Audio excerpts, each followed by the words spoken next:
It's time to stop Islamic Republic's expansionism. The totalitarian regime of Iran has done nothing but escalating its regional, destabilizing efforts since the nuclear agreement. When Iran National Council declared our conditional support for the Joint Plan of Action on Nuclear Agreement with the Islamic Republic of Iran, we did so based on the premise that such an agreement would reduce regional and international tensions and the risk of imminent war. We did so while firmly reminding the free world that this agreement does not address the repressive policies and tyrannical nature of the theocratic regime and its state sponsorship of terrorism, nor does it address the hardships imposed on the Iranian people by its internal violations of human rights and basic principles of a civic society. Barely 3 months since the announcement of the said agreement, the theocratic regime has been busy acquiring new missiles technology from some of the signers of the agreement,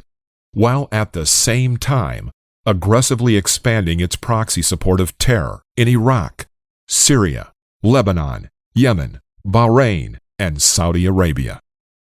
We strongly condemn and challenge Hassan Rouhani's statement at the UN General Assembly that the United States and Israel are responsible for regional terrorism.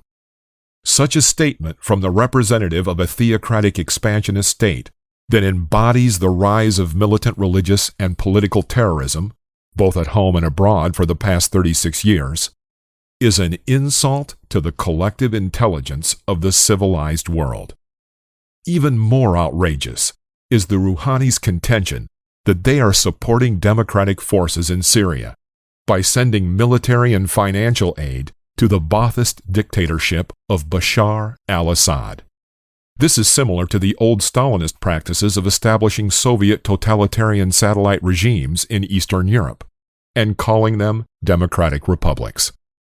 Hassan Rouhani's scandalous utterances are only matched by Ali Khamenei's recent statement threatening Saudi Arabia of military response after the unfortunate tragedy that took place in Mina during the Hajj pilgrimage. These statements prove that this regime will never change its behavior and will continue to generate crisis in order to extend their hegemony through the whole region.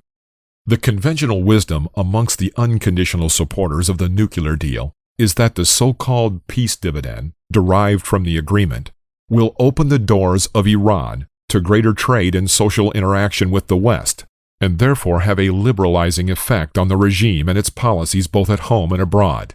Judging by the recent statements from the regime's leaders, this has been an abysmal failure. As we stated in our conditional support, this is a fallacy based on the presumption that the financial windfall provided to the regime will be spent on the people of Iran, and that the international community will have transparent disclosure and verification mechanisms in place, which would ensure that the windfall would not be spent on further arming the Islamic Revolutionary Guard Corps, the Quds Force, and the proxy forces of the regime, such as Assad of Syria, Hezbollah, Islamic Jihad, the Houthis, and Hamas. We believe that the international community and the deliberative bodies of the democracies who are parties to this agreement should hold the regime accountable for its unacceptable human rights violations and state sponsorship of terrorism,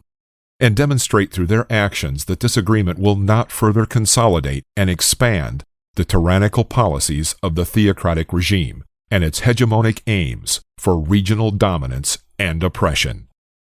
Reza Pahlavi, President of the Iran National Council for Free Elections.